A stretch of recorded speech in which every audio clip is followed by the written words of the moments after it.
好，就此别过。秦羽和端木决定分头行动，他们知道，如果一起找到幻灵镜，肯定会有争执。秦羽三兄弟开始在海底寻找，侯飞抱怨神石在海底效果太差，秦羽则用空间之力观察周围。他们很快找到了一座府邸，却发现周显已经在那里了。周显他们怎么也打不开府邸的大门，秦羽走过去，用刀刃水流清理了门上的植物，露出一面镜子。周显以为这就是幻灵镜，拼命想搬走它，但根本搬不动。秦羽却不动声色地看着。最后，秦羽挥挥手，清理了整个府邸表面的植物，露出一个完全由镜子构成的府邸。周显这才意识到自己被秦羽耍了。端木玉也赶到了，大家都不知道怎么进入府邸。就在这时，府邸的大门突然自动打开了，露出一条通道，这让秦羽、端木玉和周显等人都感到诡异。府邸这么多年都没开过，为什么现在突然开了？大家虽然看到了通道，但都不敢进去。端木玉问秦羽这是怎么回事，秦羽说在他来之前，府邸根本打不开。周显比端木玉还早到，但门就是不开。端木玉一到，门就开了。周显突然大喝一声，说没什么好怕的，直接走进了府邸。端木玉笑着说，周显有空间神器，遇到危险可以躲进去，等他爹来救，当然不怕。秦羽也明白，只要不是神王亲自出手，他们应该没什么危险。秦羽知道府邸背后可能有神王在监视，但他为了幻灵镜也顾不了那么多了。他相信自己的空间之力能保护好兄弟们。于是秦羽和端木玉都决定进去。他们刚进去，大门就关上了。秦羽和黑羽、侯费停下来看了看，端木玉也回头。秦羽心里想，这一封岛主到底要干什么？秦羽告诉黑羽和侯费说，如果遇到危险，他会把他们送到新宇宙里，然后他们继续前进。府邸里面和外面看起来不一样，外面是镜子，里面是黑漆漆的，只有些明珠发出幽绿的光。他们很快来到最大的后殿，里面乱七八糟的堆满了各种大小的镜子，数量过万。侯费看着这么多镜子，犯愁了，这么多镜子，哪一面才是幻灵镜？这个问题也难倒了端木玉和周显，他们对幻灵镜了解太少，根本不知道怎么分辨。秦羽站在后殿中央，用空间之力观察后发现，这里有99999面镜子，每面镜子都几乎一模一样，没有任何不同。他意识到幻灵镜肯定有独特之处，但空间之力却无法察觉。后殿是唯一有大量镜子的地方，而这个数字99999似乎也有些特殊。秦羽不需要像其他人那样辛苦寻找，但侯费和黑羽还是在帮他观察每一面镜子。黑羽问他怎么辨别，秦羽也感到困惑。突然，秦羽听到远处传来端木玉的叫声小双，发现端木玉似乎受到了某种影响。秦羽发现有微弱的神识波纹从各个方向渗透进端木玉的脑海，这些波纹强度很低，无法攻击人，但他怀疑这与幻灵镜有关，因为幻灵镜可以影响人的心灵。秦羽猜测幻灵镜可能就在端木玉身边，但就在这时，神识波纹突然覆盖了整个后殿，同样渗透进了秦羽的脑海。秦羽看到的场景突然变成了北极圣皇殿，13位神王齐聚。他意识到这是幻境，但一切看起来都非常真实，连他自己都难以判断。不过他知道自己可以通过空间之力瞬间恢复正常，然而他竟然有些舍不得离开这个幻境。北极圣皇江范宣布秦羽成为他的女婿，这让秦羽感到非常激动。秦羽在幻境中经历了真实感十足的场景，他在北极圣皇殿被众人恭维，周显愤怒离场，他和丽儿举行了盛大婚礼，众人庆贺。洞房花烛夜，他和丽儿幸福相拥，他们有了孩子，秦羽为孩子取名秦思。然而幻境突然转变，北极圣皇宣布周显成为丽儿的夫君，这让秦羽心中愤怒，尽管他知道这是假的。最终秦羽用灵魂之力打破幻境，回到海底府邸的后殿。秦羽意识到这一切都是幻灵镜创造的幻境，虽然他知道这是假的，但幻境中的感受却非常真实，甚至让他愤怒和不舍。他感叹幻灵镜的奇妙，它能让使用者体验到未实现的愿望，感受真实的快乐或痛苦。这种幻境源自灵魂，即使是上部天神也难以抵挡。秦羽意识到，虽然陷入幻灵镜的幻境感觉漫长，但实际上只过了很短的时间。黑羽也从幻境中清醒过来，他告诉秦羽，自己在幻境中看到了多年未见的父母，那种真实感让他感动得几乎落泪。秦羽安慰了黑羽，他们意识到幻灵镜创造的幻境虽然虚假，但感受却极为真实。随后侯费、周显等人也陆续从幻境中清醒过来，然而端木玉却迟迟没有醒来，这让众人感到惊讶。秦羽猜测端木玉的感情经历可能比他所知的更加复杂，因此陷入幻境更深。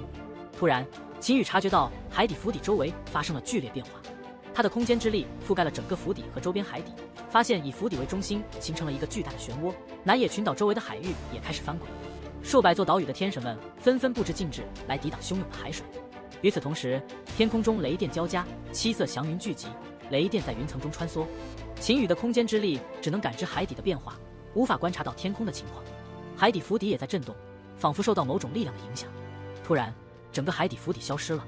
秦羽和其他人看到这座巨大的府邸竟然飞了起来，迅速缩小，最后变成一面巴掌大小的镜子，落在了一峰手中。一峰的目光紧紧盯着端木玉，似乎对他特别关注。侯费感叹道：“原来那镜子府邸本身就是幻灵镜。”秦羽、周显等人也意识到，他们寻找的幻灵镜其实就在眼前，只是被伪装得太过巧妙，让他们一直没发现。秦羽明白了神王一峰一直观察他们的原因，幻灵镜本就是一峰的东西。他疑惑一峰为何让他们来找幻灵镜。秦羽注意到海底的巨变，原本以为是一峰造成的，但突然意识到这异象可能与端木玉有关。他震惊地发现，端木玉的灵魂气息已经与神界空间融为一体，似乎突破了最后的阻碍，达到了神王境界。端木玉睁开眼睛，目光透彻，感谢一峰的帮助。一峰回应说，端木玉的突破是他自己的能力，但端木玉坚持认为，如果没有幻灵镜让他经历那些情感，他可能永远无法突破。端木玉曾是南极净光成名玉殿的殿主，实力和影响力巨大，但一直困于上部天神巅峰，直到现在才突破。端木玉仰望天空，看到七彩祥云和雷电，意识到这是神界诞生新神王的意象。他微笑着对秦羽、周显等人点头，随后将众人从海底传送到海洋上空。端木玉，你成为神王了？周显脸上表情非常的精彩，仿佛看到了无法相信的事情一样。端木玉微笑着对周显点头，这让周显心中感到酸楚。周显出身高贵，修炼速度却比端木玉慢。他曾认为自己和端木玉是同一层次的人，甚至在招亲时幻想自己取到姜丽后会突破到神王境界，超越端木玉。然而，端木玉却在招亲过程中直接突破了。天空中七彩祥云翻滚，雷电交加，这是神王诞生的意象。一峰将幻灵镜交给端木玉，表示他完全经历了灵魂的磨练，有资格拥有它。端木玉接过幻灵镜后，感谢一峰，随后一峰消失。秦羽意识到，一峰让他们进入府邸，就是为了考验谁能够完全经历灵魂的磨练。端木玉成功了，而秦羽自己却因为无法接受丽儿和周显在一起的场景，而提前退出了幻境。端木玉告诉秦羽，他还有要事要回南极净光城，等事情结束后会去飘雪城找秦羽。秦羽表示会在飘云府等他。端木玉随后平息了海洋的暴乱，让天空的异象消失，然后也凭空消失了。侯费感叹神王的神通了不得，而黑羽则担心端木玉是否会继续参加招亲。秦羽推测端木玉成为神王后应该不会继续参加招亲了，但心里也没有十足的把握。周显因为端木玉成为神王而受到打击，冷哼一声，带着随从离开。秦羽三兄弟则乘坐飞猿神舟离开，速度极快，很快就超过了周显一行人。整个神界的神王们都知道又有一位神王诞生了，而且是参加招亲的18人之一的端木玉。北极圣皇江范心中盘算，端木玉成为神王后是否还会继续参加招亲。如果端木玉继续参加，对江范来说既是一个巨大的诱惑，也是一个潜在的威胁，因为南极净光城将拥有4位神王，比飘雪城还多1位。在神界，神王的诞生极为罕见，通常万亿年也难见一次。端木玉成为神王的消息迅速在神界高手间传开。秦羽三兄弟在北极飘雪城的飘云府中喝酒聊天。侯费担心端木玉成为神王后会继续参加招亲，甚至可能成为姜丽的夫婿。秦羽却表示，他参加招亲只是为了不让丽儿为难，如果最终结果是他和丽儿分开，他不会接受，甚至不惜与神王一战。秦羽准备利用剩下的9年多时间为侯费和黑羽炼制武器，他自信能够炼制出不弱于一流鸿蒙灵宝的武器，因为他还有大量玄黄之气可供使用。秦羽询问侯费和黑羽对武器的要求，两人表示只要和他们原来的武器类似就行。秦羽告诉他们，很快就会知道新武器的厉害。三兄弟都对即将拥有的强大武器感到兴奋。秦羽并不着急炼器，因为他还有9年多的时间，而且新宇宙的时间加速极限可达1万倍以上，这意味着他在新宇宙里可以拥有近乎10万年的时间。他计划用2年时间为侯费和黑羽炼制武器，剩下的时间则用来准备第2件礼物。秦羽躺在飘云府后园林子的草坪上，思考着第2件礼物，一座包容神界的府邸。这是一座将阵法和炼器结合到极致的作品，比上品天神器还要复杂得多。秦羽对这件礼物的期望很高，他不仅要求功效强大，还希望府邸看起来浑然天成，完美无瑕。他思考着府邸的设计、材料选择、布景嵌入等细节问题，每一个问题都在他脑海中反复推演。虽然看起来他只是躺在地上，但他实际上一直在思考。凭借他在阵法和炼器上的成就以及强大的推演能力，他相信1个月内就能弄清楚这些问题。随着时间的流逝，秦羽脑海中的府邸模型越来越清晰，材料组合和阵法布置也逐渐明确。就在这时，福伯的声音打断了他的思考：“主人，神王端木玉正在外面等候主人。”秦羽有些惊讶，端木玉竟然在飘云府外静静等候，没有直接瞬移进来。这表明端木玉即便成为神王，依然保持着平易近人的态度，并没有架子。秦羽立刻起身，决定亲自去门口迎接端木玉，而不是让人家到客厅来找他。在前往门口的路上，秦羽思考着端木玉来访的目的，尤其是他是否会继续参加招亲。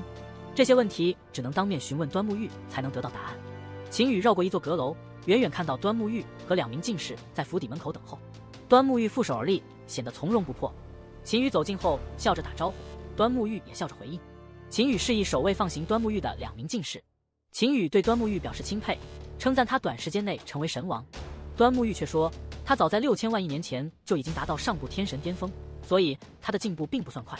秦羽感到震惊，6000万亿年的时间跨度让他意识到端木玉的修炼历程是多么漫长。秦羽好奇地询问端木玉是否是因为看破了那段感情而成为神王。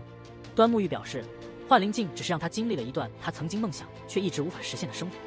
端木玉向秦羽解释，他在幻灵境中经历了2个极端，最终看开了。他意识到那些五彩缤纷迷人的东西终究是虚幻的，只有自己的本心才是永恒的。他选择保留一份记忆，而不是被外界的变化所动摇。秦羽虽然理解端木玉的想法，但他认为通过努力可以让瞬间变成永恒。他相信只要努力，一切皆有可能。端木玉将幻灵镜递给秦羽，表示自己已经成为神王，不会再参加招亲。他希望秦羽能够成功，因为秦羽是唯一一个真正爱着姜丽，并且愿意为他付出一切的人。秦羽接过幻灵镜，感谢端木玉，并承诺欠他1个人情。端木玉表示要去北极圣皇殿一趟，亲自告诉姜范他退出招亲的决定。秦羽明白端木玉的用意，也相信姜范会尊重他的选择。姜岩得知端木玉退出招亲的消息后，兴奋地告诉秦羽，秦羽已经知道这个消息，并且他告诉姜岩，他已经得到幻灵镜，有信心获得招亲的3个名额。姜岩意识到，得到幻灵镜意味着第2个名额几乎已经属于秦羽了。周显得知端木玉退出招亲的消息后，感到非常高兴，因为这意味着他少了一个强大的竞争对手。他突然意识到，端木玉退出招亲后，他手中的幻灵镜可能也不再需要了。周显心中大喜，认为如果自己能得到幻灵镜，那么招亲的第2个名额就非他莫属。于是周显立刻命令随从准备礼物，决定马上前往南极净光城拜访端木玉，试图从他手中得到幻灵镜。然而周显并不知道端木玉已经将幻灵镜送给了秦羽，这件事只有端木玉和秦羽2人知晓，外人并不清楚。